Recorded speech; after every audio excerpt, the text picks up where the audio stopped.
नमस्कार, मनी गुरु की इस खास पेशकश में आप सभी का स्वागत है। मैं हूं स्वाति रायना। बढ़ती महंगाई को देखते हुए हम सब चाहते हैं कि ऐसा निवेश करें जिससे हम महंगाई को मात दे सकें, यानी बढ़ती महंगाई के बावजूद बचत भी करें और हमारे आने वाले फाइनेंशियल गोल को भी हासिल कर पाएं। हालांकि इसके लिए आपको कोई जादू की छड़ी नहीं घुमानी, बल्कि आपको अपने इन्वेस्टमेंट को थोड़ा स्मार्ट बनाना है, और वो आप कैसे बनाएंगे ये सिखाने के लिए हम आज का ये शो लेकर आए हैं और हमारे एक्सपर्ट इसमें आपकी मदद करेंगे। स्वागत करते हैं हमारे दोनों एक्सपर्ट्स का, Hemant Rustagi, CEO wise invest, और Kalpesh Ashar, founder full circle financial planners. दोनों ही एक्सपर्ट्स का बहुत स्वागत करते हैं मनी गुरु के आज के इस महंगाई पर घटती बचत और अपने निवेश से वैसे कमाई नहीं होना जैसी आप चाह रखते हैं, ये शायद ज्यादातर निवेशकों का दर्द है। लेकिन इस दर्द के बीच एक अच्छी खबर भी आती नजर आती है जब एसआईपी पे निवेश बढ़ता है, तो ये एक बहुत ही ज्यादा उत्साहित करने वाले आंकड़े हैं। सबसे पहले हम अपने दर्शकों को दिखाते हैं कि जो रिटेल निवेशक है और जो तमाम दर्शक देख रहे हैं वो भी उनमें से कई लोग इसका हिस्सा होंगे। म्यूचुअल फंड में निवेश एक बार फिर से रिकॉर्ड तोड़ रहा है। जून महीने के जो म्यूचुअल फंड निवेश के आंकड़े आए हैं उसने एक बार फिर से रिकॉर्ड पार किया है, और एसआईपी के जो आंकड़े हैं वो पहली बार 21,000 करोड़ के पार गए हैं। और इक्विटी फंड में भी 40,000 करोड़ के पार का निवेश दर्ज किया गया है। तो ये अपने आप में एक बेहतरीन रिकॉर्ड है और इस बात को बल देता है कि हाँ, लोग अपनी फाइनेंशियल प्लानिंग को लेकर काफी ज्यादा सीरियस है। कमेंट लेना बेहद जरूरी है दोनों एक्सपर्ट से। कल्पेश, ये जो हम आंकड़े देख रहे हैं, जो हम एसआईपी को 21,000 करोड़ के पार जाता हुआ देख रहे हैं, ये उड़ान अभी और कितनी बाकी है?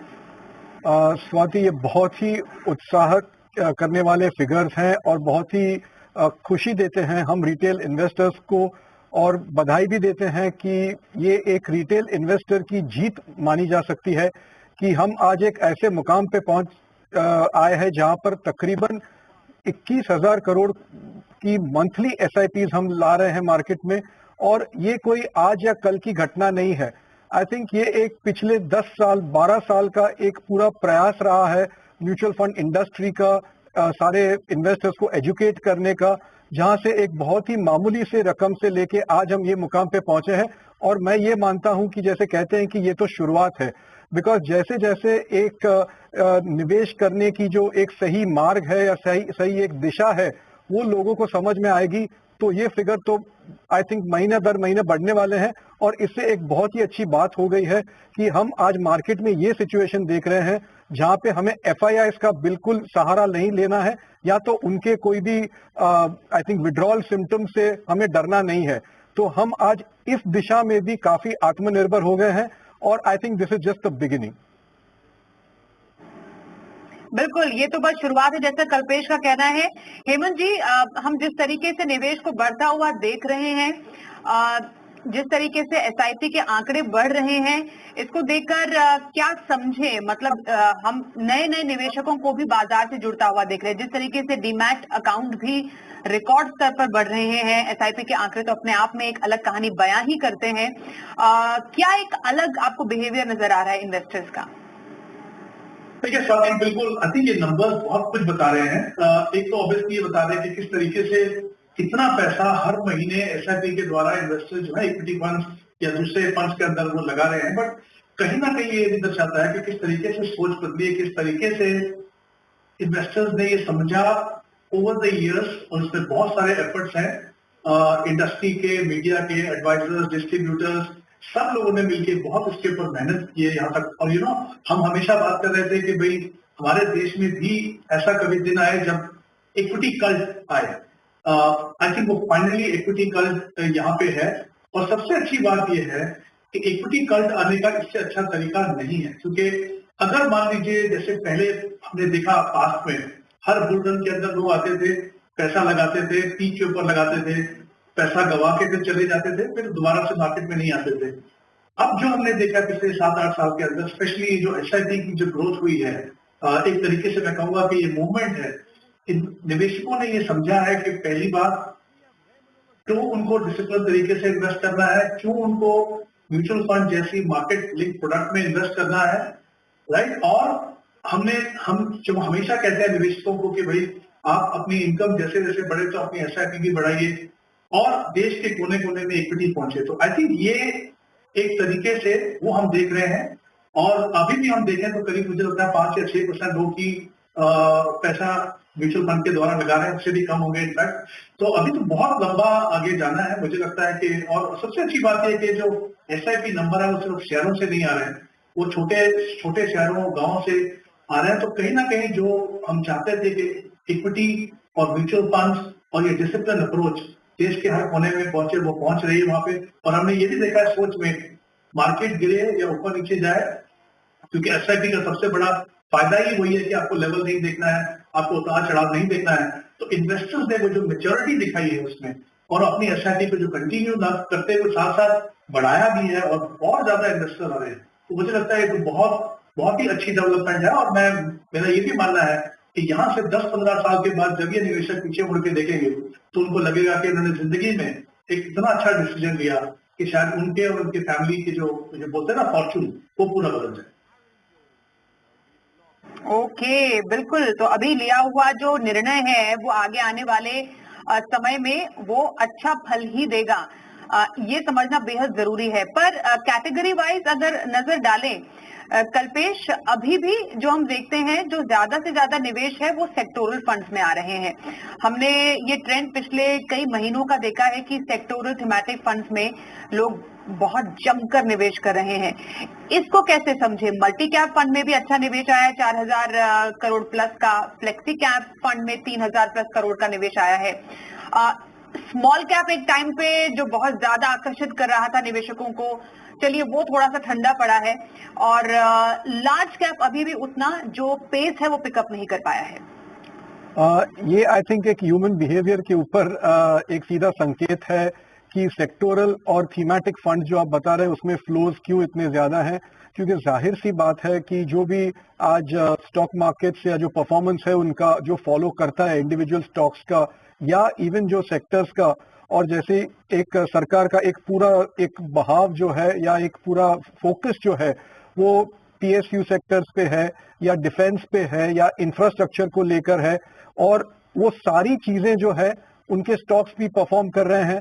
एएमसीज जो है वो सेक्टोरल फंड्स और थीमेटिक फंड्स भी लॉन्च कर रही है इस चीज का पूरा एक फायदा उठाने के लिए, और परफॉर्मेंस भी सबको दिख रहा है कि in the higher double digits उनको मिल रहा है ऑन एन एनुअलाइज्ड बेसिस। तो एक रिटेल इन्वेस्टर, हम जितना भी कह लें कि वो मैच्योर है, लेकिन ह्यूमन नेचर वहां पे उसका एक रुख अपनाता है, और वहां पर जहां पे रिटर्न ज्यादा है ऑब्वियस सी बात है कि वहां पर उनको निवेश ज्यादा करना होता है। लेकिन यहाँ पे एक वर्ड ऑफ कॉशन भी देना जरूरी है कि जैसे हम पहले भी शोज में कहते हैं कि सेक्टोरल थीम जो आप आना तो बहुत सिंपल है उसमें, क्योंकि आप एक रुख देख के आते हैं, लेकिन उनमें से निकलना कब है वो सबको समझना बहुत जरूरी है। कभी इसका जो एक फीचर है कब बदल जाए या कब उनका नॉन परफॉर्मेंस शुरू हो जाए, तो वो एग्जिट संभालना बहुत आई थिंक आवश्यक है, जिसके लिए आपको अपना पूरा प्रोफाइल का एक छोटा सा हिस्सा या एक 25% तक ही आप सेक्टोरल फंड्स में रखें। तो ये एक फ्लेवर ऑफ द सीजन सा है कि एएमसीज भी बहुत सारे स्कीम्स लॉन्च कर रही है सेक्टोरल का, और even performance of individual stocks भी है। तो रिटेल इन्वेस्टर म्यूचुअल फंड के माध्यम से उसमें एक्सपोजर ले रहे हैं, वो बेहतर है rather than taking exposure directly. और रहा सवाल मल्टी कैप का स्वाति, तो मल्टी कैप का जो एक पूरा एक बिल्डअप है उसमें हम देखें कि 25% जो होता है वो स्मॉल कैप और मिड कैप्स में भी होना चाहिए। तो पहले जैसे हमने देखा कि स्मॉल कैप्स का आपने खुद बताया कि जो एक बहाव सा जा रहा था, फुल फ्लो जा रहा था, वो रुक सा गया है। लेकिन because of multi cap having small and mid cap, अभी भी लोगों को लगता है कि क्यों ना हम लार्ज और मिड कैप के साथ स्मॉल कैप का भी फायदा मल्टी कैप के जरिए ले लें, जो एक बहुत ही अच्छी रणनीति है। तो ये होना जरूरी है। लेकिन अगेन एक आपका पोर्टफोलियो किस तरीके से बना हुआ है, उसमें रिस्क एडजस्टेड कितनी सारी चीजें हैं, वो देख के आपको आगे का निवेश करना है, और वो हिसाब से निवेश करना है कि आपका जो एक पूरा पोर्टफोलियो है वो संतुलित रहे। बिल्कुल, तो एक सही बैलेंस बनाना आपके पोर्टफोलियो में बेहद जरूरी है। और क्योंकि हम तो कह ही रहे हैं कि आप एक ऐसा पोर्टफोलियो बनाइए जिससे आपको कमाई तो हो ही, लेकिन इन्फ्लेशन जो कि एक बहुत बड़ा दुश्मन है आपकी कमाई का, आपके निवेश का, उसको भी मात देने में कारगर साबित हो।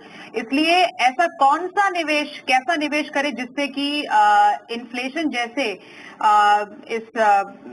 मतलब महंगाई से जिससे छुटकारा मिले, ये समझने की कोशिश करते हैं। मैं ये समझना चाहती हूँ आपसे, एक बैलेंस बनाने की बात की थी अभी कल्पेश ने, हेमंत जी, तो वो बैलेंस कैसे बनाया जाए? क्योंकि जब हम अपने गोल सेट करते हैं, क्या वाकई हम महंगाई को भी फैक्टर इन करते हैं?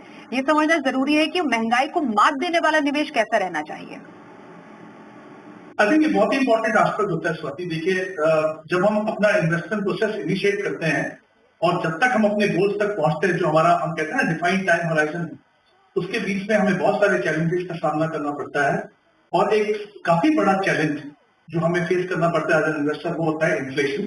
इन्फ्लेशन, जैसा कि हम जानते हैं कि ओवर टाइम हमारे पैसे की वैल्यू को कम करता है और शायद इसीलिए उसको एक साइलेंट किलर कहा जाता है। अनफॉर्चुनेटली काफी बार निवेशकों को उसके ऊपर ध्यान नहीं जाता, क्योंकि उनका जो फोकस है वो ग्रॉस रिटर्न पे होता है कि किसी भी इन्वेस्टमेंट ऑप्शन से हमको कितना रिटर्न मिल रहा है। और शायद वही कारण है कि हमारे देश में आज भी, हालांकि हमने अभी भी बात की कि किस तरीके से ज्यादा से ज्यादा इन्वेस्टर जो है वो इक्विटी में इन्वेस्ट कर रहे हैं, म्यूचुअल फंड में इन्वेस्ट कर रहे हैं, एसआईपी से इन्वेस्ट कर रहे हैं, बट अभी भी ज्यादातर लोग जो हमारे देश में वो ट्रेडिशनल इन्वेस्टमेंट ऑप्शन जैसे फिक्स डिपॉजिट, स्मॉल सेविंग में पैसा लगाते हैं, क्योंकि उनका ध्यान जो है वो ग्रॉस रिटर्न के ऊपर है, ना कि real rate of return. Real return का मतलब है gross return minus inflation minus tax. Gross return आपको सिर्फ ये बताता है कि आपके पैसे की ग्रोथ हो रही है, लेकिन वो आपको ये नहीं बताता कि आपके पैसे की वैल्यू बढ़ रही है कि नहीं बढ़ रही। इसीलिए बहुत इंपॉर्टेंट है हर निवेशक को कि वो इन्फ्लेशन को फैक्टर इन करे। छोटा सा एग्जांपल आपको बताता हूं कि अगर मान लीजिए कोई 30 ईयर ओल्ड पर्सन है, उनका अगर आज के समय पे उनका एक्सपेंस अगर 20,000 है, अगर वो same standard, with in standard को मेंटेन करते हैं और 58 में रिटायर होते हैं, तो उनका जो मंथली एक्सपेंस है वो 1,33,000 होगा। मैंने यहाँ पे 7% का इन्फ्लेशन लिया है, जबकि सच्चाई ये है कि 28 साल में आपका स्टैंडर्ड जो लिविंग है वो सेम नहीं रहेगा, वो बढ़ेगा। तो जब तक हम ये बात नहीं समझे कि अगर आप 20,000 को समझ के अपनी इन्वेस्टमेंट प्लान बना रहे हो, तो जब तक आप वहां पहुंचोगे तब तक आपको बहुत बड़ा गैप दिखेगा, कितना पैसा आपको चाहिए था, कितना पैसा आपने इकट्ठा किया। तो बहुत ही इंपॉर्टेंट है इन्फ्लेशन को हम कंसिडर करें और इन्फ्लेशन को बीट करने की स्ट्रेटेजी, जैसे हमने बात की अभी, इक्विटी कट जो आया हमारे देश में, वो उसका एक क्लियर इंडिकेशन है कि कहीं ना कहीं निवेशक शायद इसको भी समझ रहे हैं कि इन्फ्लेशन को कंसिडर करना है और इन्फ्लेशन को बीट करने के लिए इक्विटी में चाहिए। और पोर्टफोलियो बैलेंसिंग की जो आपने बात की, इक्विटी खुद से एक एग्रेसिव एसेट क्लास है, उसके अंदर इंपॉर्टेंट है कि आप तीनों सेगमेंट में एक्सपोजर लें, लेकिन जो एग्रेसिव कैटेगरी ऑफ फंड है उनमें थोड़ा समझ के, थोड़ा उनके प्रोज एंड कॉन्स को समझ के तभी आप उसमें निवेश करें। क्योंकि मुझे लगता है कि आप अगर इक्विटी में भी हैं, चाहे आप इंडेक्स फंड में भी हैं, चाहे आप किसी अच्छे एक्टिविटी मैनेज फंड में हैं, तो उसका जो रिटर्न जो आपको मिलेगा ओवर द लॉन्गर पीरियड वो ट्रेडिशनल ऑप्शन से कहीं ज्यादा। तो बहुत ज्यादा एग्रेसिव पोर्टफोलियो बनाने की जरूरत नहीं है, एसेट एलोकेशन खुद से आपको मदद करेगा। राइट सर, राइट सर, बिल्कुल। और इनफैक्ट इसी पर मैं कल्पेश आपसे एक इनपुट चाहती हूँ, क्योंकि जब हम अपने पोर्टफोलियो को एनालाइज कर रहे होते हैं, हम ये सोचते हैं, अपने से सवाल भी पूछते हैं कि हमें अपने पोर्टफोलियो से चाहिए क्या, तो हमें लगता है कि हमें बेंचमार्क बीटिंग रिटर्न चाहिए। पर क्या वाकई बेंचमार्क बीटिंग रिटर्न हमारा टारगेट रहना चाहिए या इन्फ्लेशन बीटिंग रिटर्न हमारा टारगेट रहना चाहिए? देखिए, बहुत ही इंटरेस्टिंग क्वेश्चन आपने पूछा है स्वाति, और इस चीज का काफी लोगों के मन में और काफी आई थिंक एनालिस्ट के मन में भी एक डायलेमा रहती है कि हम करना क्या चाहते हैं, आखिर किस चीज की सलाह देना चाहते हैं और आखिरकार निवेशक कौन सी रिटर्न्स को परस्यू करे। तो इसका तो मैं आई थिंक यही एक विवरण दे सकता हूं कि सबसे पहले, जैसे हेमंत जी ने बताया, कि जो पहला टारगेट होना चाहिए वो होना चाहिए इन्फ्लेशन बीटिंग रिटर्न। अब आप ज्यादा इन्वेस्टमेंट समझते नहीं हो या कुछ भी आपको ज्यादा नॉलेज नहीं है, तो इसका मतलब ये नहीं कि आप जिंदगी भर एक एफडी में ही पड़े रहें या कन्वेंशनल चीजें रहें या इलिक्विड असेट्स में अपनी निवेश करते रहें, क्योंकि ये सारी चीजें हैं जो आगे चल के आपको ना तो ईज ऑफ लिक्विडिटी दे सकती है जब आपको अपना गोल हासिल करना है या आपको इजी मनी चाहिए, क्योंकि उनका जो एक जैसे रियल एस्टेट है बहुत ही इलिक्विड एसेट है, या तो फिर एफडीज हो गई जहां पे आप 6% या 60% कमाते हो और आपका इन्फ्लेशन जैसे हेमंत ने समझाया कि खुद आज 6-7% पे चल रहा है, तो आपका रियल रेट ऑफ रिटर्न तो निल हो गया है वहां पर। तो वैसे कोई कन्वेंशनल भी अगर इंस्ट्रूमेंट्स हैं हमारे पास जो हम इन्फ्लेशन बीट कर सकते हैं ज्यादा जोखिम लिए बिना, और जो सरकार नियमित है मतलब गवर्नमेंट रेगुलेटेड है, तो सबसे पहले हमें उसमें जाना चाहिए कि मान लीजिए सीनियर सिटीजन है, आज वहां पर तकरीबन 8.2% का इंटरेस्ट रेट चल रहा है, तो that is a good option. लेकिन डेट फंड्स में भी आप देख लो कि आप डेट फंड्स में भी एक रेंज होती है, लेकिन आपको एक मौका मिलता है कि आप वहां पे इन्फ्लेशन बीट कर सकते हो। तो ये ज्यादातर माइंडसेट पहले होना चाहिए कि हम पहले इन्फ्लेशन को कैसे बीट करें। अब आता है बेंचमार्क।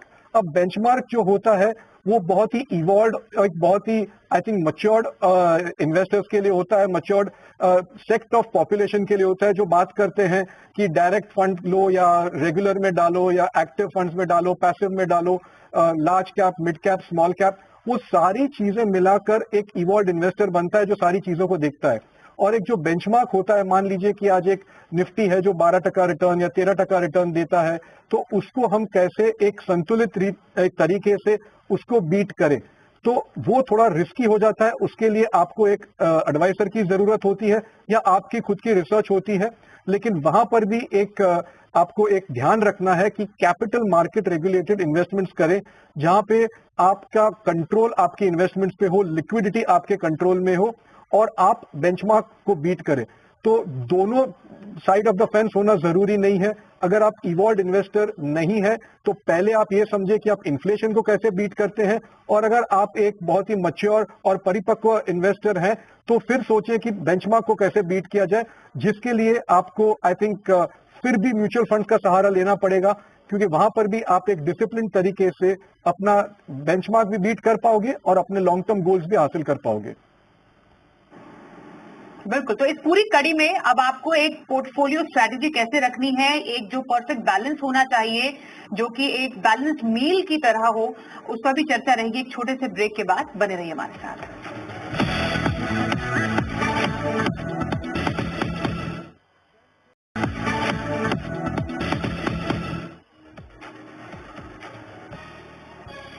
तो आज हम बात करें ऐसा निवेश जो कि महंगाई को दे सके मात। हमारे साथ हेमंत रुस्तगी और कल्पेश आशर है, उनसे हम कर रहे हैं खास चर्चा। तो एक बैलेंस पोर्टफोलियो में क्या होना चाहिए, किस तरीके के फंड शामिल करें। हेमंत जी, कैसा रहे एक पोर्टफोलियो स्ट्रक्चर अगर मानिए हमें महंगाई को मात देनी है, क्योंकि डेफिनेटली जैसा इस डिस्कशन में भी सामने आया था, अभी भी बहुत सारे निवेशक हैं जो कि ट्रेडिशनल इन्वेस्टमेंट ऑप्शन पर ज्यादा भरोसा रखते हैं, उनको सिक्योरिटी भी चाहिए पर हमें कैपिटल अप्रिसिएशन भी तो चाहिए। तो एक बैलेंस बनाने के लिए कहां पर निवेश करने की आपकी रहेगी सलाह? जी, आई थिंक सबसे इम्पोर्टेंट एस्पेक्ट ये यहाँ पे दो चीजें इंपॉर्टेंट है। जैसा आपने कहा कि उनका ध्यान जो है सेफ्टी पे रहता है, बट हम भूल जाते हैं कि दो रिस्क है हमारी इन्वेस्टमेंट में। एक सेफ्टी ऑफ प्रिंसिपल जो usually short term medium term में रहता है, लॉन्ग टर्म में इन्फ्लेशन बड़ा रिस्क है। तो आपकी जो पूरी स्ट्रेटेजी है वो इन्फ्लेशन को बीट करने में होनी चाहिए। किस तरीके से पोर्टफोलियो बनाए, देखिए ज्यादातर जैसे हमने कहा कि हमारे देश में काफी निवेशकों का पैसा ऑलरेडी ट्रेडिशनल ऑप्शन में लगा हुआ है। तो अगर आप मान लीजिए लॉन्ग टर्म के लिए इन्वेस्ट कर रहे हैं, जैसा हमने पहले भी बात की, तो वहां पे आपका जो पूरा फोकस है वो इक्विटी पे होना चाहिए, क्योंकि इक्विटी इकलौती एक ऐसी एसेट क्लास है जो लॉन्ग टर्म में आपको इन्फ्लेशन को बीट करने में मदद करेगी। दूसरी बात, ऐसा नहीं है कि आपको इन्फ्लेशन सिर्फ लॉन्ग टर्म में बीट करना है। इनफैक्ट आपको या शॉर्ट टर्म हो, मैं बहुत ज्यादा शॉर्ट टर्म की बात नहीं कर रहा हूँ, मैं एटलीस्ट बात कर रहा हूँ 3 साल का समय हो या फिर 3 से 5 साल का समय, जिसको हम मीडियम टर्म भी कह सकते हैं, उन दोनों टाइम होराइजन में भी इंपॉर्टेंट है कि आप ऐसा पोर्टफोलियो बनाएं कि आप इन्फ्लेशन को बीट कर सकें। ऐसा नहीं है कि सिर्फ जब मैं बच्चों की एजुकेशन, रिटायरमेंट, घर खरीदने के लिए पैसा लगा रहा हूं तभी इन्फ्लेशन बीट करना है। मुझे शॉर्ट टर्म में और मीडियम टर्म में भी इन्फ्लेशन को बीट करना है। तो वहां पे मुझे लगता है, क्योंकि जैसा हमने कहा हमारे हर सभी इन्वेस्टर के पास ट्रेडिशनल ऑप्शन तो रहते ही हैं, तो कुछ हाइब्रिड फंड जैसे इक्विटी सेविंग फंड होते हैं, वो बैलेंस एडवांटेज फंड, या अगर आप चाहते हैं कि इन्फ्लेशन को हेज करने के लिए आप जैसे गोल्ड या सिल्वर को भी अगर आप लेना चाहें, तो फिर जो मल्टी एसेट फंड हैं वो भी एक अच्छी रोल प्ले कर सकते हैं आपके पोर्टफोलियो में। तो लॉन्ग टर्म में इक्विटी और शॉर्ट टर्म और मीडियम टर्म में जैसे मैंने कहा हाइब्रिड और मल्टी एसेट फंड्स, एक काफी अच्छा कॉम्बिनेशन रह सकता है। ओके, तो इक्विटी सेविंग्स फंड है, थोड़ी लॉन्गर टर्म के लिए 3 साल है, उससे ज्यादा आपके पास होराइजन है। बैलेंस एडवांटेज फंड एक बैलेंस प्रोवाइड करता है, जैसा हेमंत जी भी बता रहे हैं, आपके पोर्टफोलियो में मल्टी एसेट फंड में इन्वेस्ट कर सकते हैं मिड टर्म शॉर्ट टर्म के लिए। ये कुछ प्रभावी रणनीति है जो कि आप बना सकते हैं।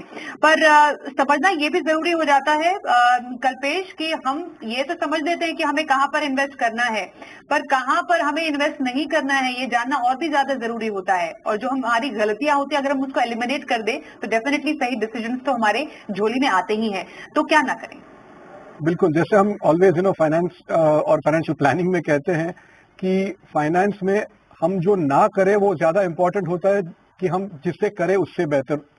सो जो डोंट्स होते हैं वो बहुत बहुत आई थिंक इम्पॉर्टेंट होते हैं कि कहाँ हमारा निवेश नहीं होना चाहिए। और आज की तारीख में क्योंकि इतने सारे विकल्प होते हैं हमारे पास और सब लोग एक रेस जैसा हो गया है कि जैसे हमने बताया कि बेंचमार्क बीटिंग होता है, फिर होता है कि फंड रिटर्न बीटिंग होता है, स्टॉक बीटिंग रिटर्न्स होता है। तो वो तो फिर भी एक कैटेगरी है कि जहां पे हम इस चीज को समझ सकते हैं म्यूचुअल फंड के जरिए या कहीं कभार डायरेक्ट स्टॉक्स लॉन्ग टर्म के लिए लेकर। लेकिन जहां पर बहुत रिस्क है और आई थिंक जो रेगुलेटेड भी नहीं है, जहां पे आई थिंक बहुत एक खतरा है, जहां पे आपका कैपिटल भी खतरे में आ सकता है और आपकी जो हार्ड अर्न्ड मनी है वो भी आप गंवा सकते हैं।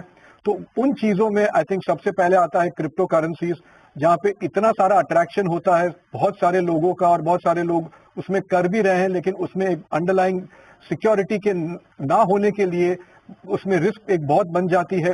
दूसरा होता है इक्विटी मार्केट्स में भी जो लोग तेजी से पैसा बनाना चाहते हैं, गेट रिच क्विक जिसको कहते हैं, तो बहुत सारा एक्सपोजर फ्यूचर्स एंड ऑप्शंस में लेते हैं। नए नए निवेशक जिनको आता भी नहीं एबीसी निवेश करने का, वो आज की तारीख में एफएनओ या डेरिवेटिव्स में अपना पहला कदम ले रहे हैं जो बिल्कुल खतरे से खाली नहीं है।